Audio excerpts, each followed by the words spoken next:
Évangile de Jésus-Christ selon saint Luc. En ce temps-là, l'ange Gabriel fut envoyé par Dieu dans une ville de Galilée appelée Nazareth à une jeune fille vierge accordée en mariage à un homme de la maison de David appelé Joseph. Et le nom de la jeune fille était Marie. L'ange entra chez elle et dit : « Je te salue, comblée de grâce, le Seigneur est avec toi. » À cette parole, elle fut toute bouleversée et elle se demandait ce que pouvait signifier cette salutation. L'ange lui dit alors : « Sois sans crainte, Marie, car tu as trouvé grâce auprès de Dieu. Voici que tu vas concevoir et enfanter un fils.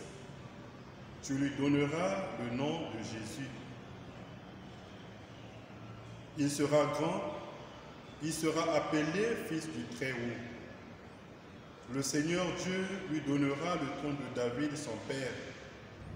Il régnera pour toujours sur la maison de Jacob, et son règne n'aura pas de fin. » Marie dit à l'ange : « Comment cela va-t-il se faire, puisque je ne connais pas d'homme ?»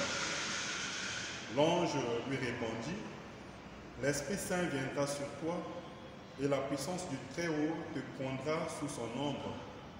C'est pourquoi celui qui va naître sera saint, il sera appelé Fils de Dieu. Or, voici que dans sa vieillesse, Élisabeth, ta parente, a conçu elle aussi un fils, et en est à son 6e mois, alors qu'on l'appelait la femme stérile, car rien n'est impossible à Dieu. Marie dit alors : « Voici la servante du Seigneur, que tout m'advienne selon ta parole. » Alors l'ange la quitta. Acclamons la parole de Dieu.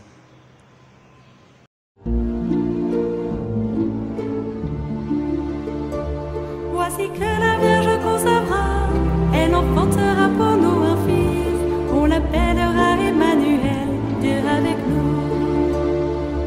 Voici que la Vierge concevra, elle enfantera pour nous un fils, on l'appellera Emmanuel, Dieu avec nous. Presque tous les grands artistes qui ont essayé de représenter cette scène évangélique ont pu saisir le contexte de banalité et de sécularité dans lequel se déroule cette scène de Luc, explicitement opposée à l'autre annonce, celle du Baptiste, qui se déroule plutôt à un prêtre à l'intérieur du temple. Mais il y a un élément dans le texte qui brise cette banalité, c'est la surprise de Marie. Dans le texte, Marie n'est pas surprise par cela, mais par le contenu de la salutation. Cela implique une familiarité avec Dieu lui-même qui, dans la tradition juive, se rend présent à travers ses anges. Et Dieu détient les clés du cœur de Marie. En 2 mots, Luc nous révèle une relation profondément intime entre la jeune femme et son Dieu. Mais il y a aussi un élément de surprise. Le verbe utilisé par Luc pour indiquer cet état d'esprit indique non seulement une agitation de l'âme, mais aussi une division intérieure qui découle de 2 pensées contradictoires. Pour comprendre cela, il faut analyser la salutation elle-même. « Je te salue », traduit en latin par « Ave », renvoie à des significations plus profondes.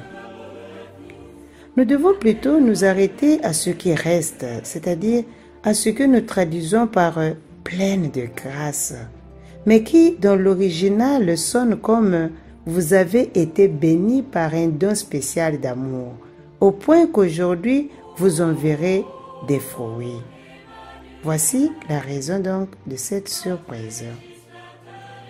En restant proche du texte et sans se précipiter trop vite vers le dogme de l'Immaculée Conception, on se rend compte que Marie est surprise car d'une part, elle se souvient d'une vie normale, mais d'autre part, on lui dit qu'elle n'est pas normale.